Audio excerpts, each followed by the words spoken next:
I've been teaching a couple of people recently, and the question of Sketchup came up with both of these people. So I wanted to cover a little bit about why I think Vectorworks is more effective to model in than Sketchup. Now, number one is that if you build your models in Vectorworks, then they stay in Vectorworks. So you can use Vectorworks to do all of your documentation, reporting, and so on. If you build your models in Sketchup first, and then you need to go to Vectorworks to do it later, you're doubling up your workload. Plus, Vectorworks is just as quick to model in 3D as SketchUp. So here's an example. The client needs to have a special seating system. So what I've done is I've created a polygon, here it is here, and I've created it in the shape that the client would like. The next thing I need to have is a shape to follow the seating.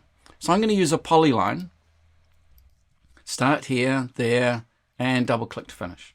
Now what's really important is this is my start point. So when I create this and I pull this along my path, it's more than likely that I'm going to be on the wrong side. Well, the first way to fix it is to draw the line in the correct direction. So there it is there, starting here, coming down and along. So this object should be pulled along that path. I'm going to use extrude along the path, model, extrude along path.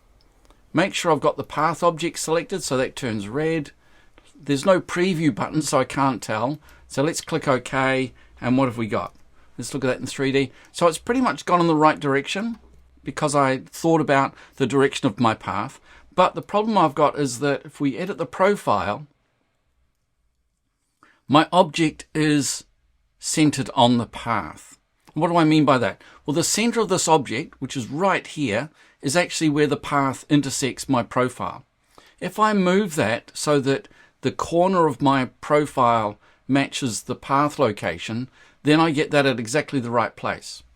So why is that quick? Well, it's quick because I've extruded along a path, but also I could attach information to this object for reporting later on. Well, what happens if I need to change the length of this? Well, in that case, I'll just use my push-pull tool and I'll just stretch the length out. What happens if I need to angle the end of this path? Well, in that case, then I would use something like my taper face. I'm going to select the back face, select that, and I can rotate this to 45 degrees, and now I've got a 45-degree cut for that. Why is that useful? Because now I could find the center of this edge, get my mirror tool,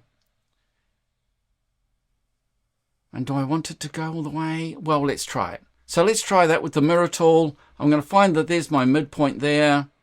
So that's creating a midpoint, not quite what I want. Let's go from that corner to that corner.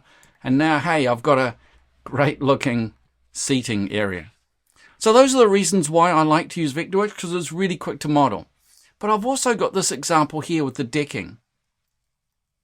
Now, I think Vectorworks is really quick to model, and I've actually got two decks overlapping each other here. And I've also got my handrails and my railing all the way around my object.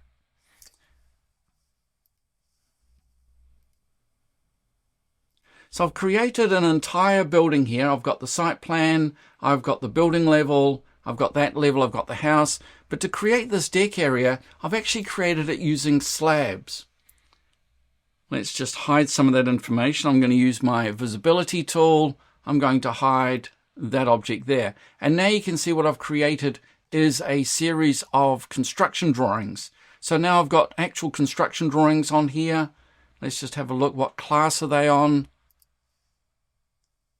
Structural joists. Let's turn that off. Let's just unhide everything. And we're going to turn off. Let's turn off the floor decking. Let's see if we can turn off the joists, my bearers. I'm not sure if I've got any joists. I can't see them at the moment. But I created this using a simple slab object. Now, the beauty of creating it with a slab object, it's just as quick to create as an extrusion. And what I'll do is I'll show you how quick it could be. Let's just get rid of everything in there. And what have we got? So I've got that just as a simple shape. Let's create that as an extrusion from there down to there and to that point there. So there's my object.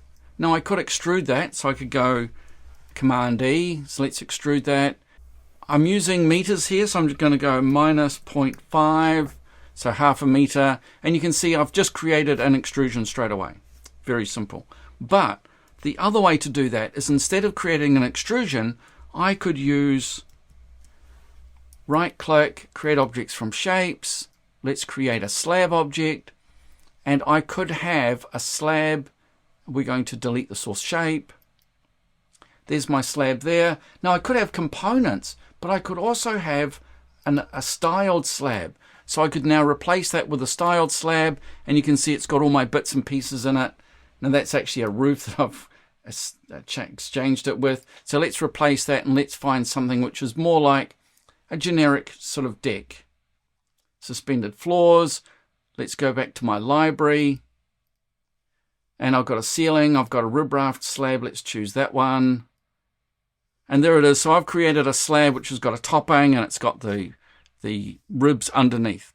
So to me, that's really quick. But the other thing that's really cool about this is, not only is it quick to create the 3D objects, but you're also creating a specific object, which you can then report, and you could create a report looking for all of your slabs and report the areas and the volumes.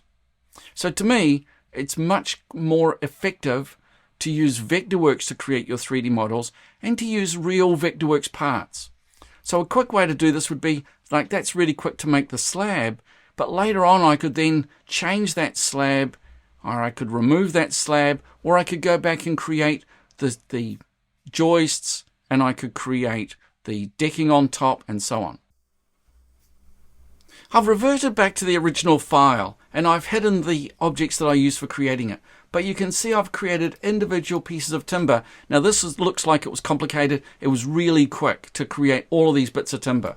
It was just a couple of clicks. But I've also created all my joists, all my bearers, and I've got my floor piles as well. So by taking the original Vectorworks 3D components, I was able to make these very quickly. I can also create a cutting list which shows me the size of timber, my 140 by 90. I need, 29 meters of it. My 140 by 45, I need 131 meters. And I could, if I needed to, add a percentage to that. But this is a really quick way of getting your information. So quickly moving from the 3D model to construction and budgeting. That's why it's more important to use Vectorworks. Hey, thanks for watching. If you want to be part of my community, click on the link in the description. And if you like this video, don't forget to give me a like.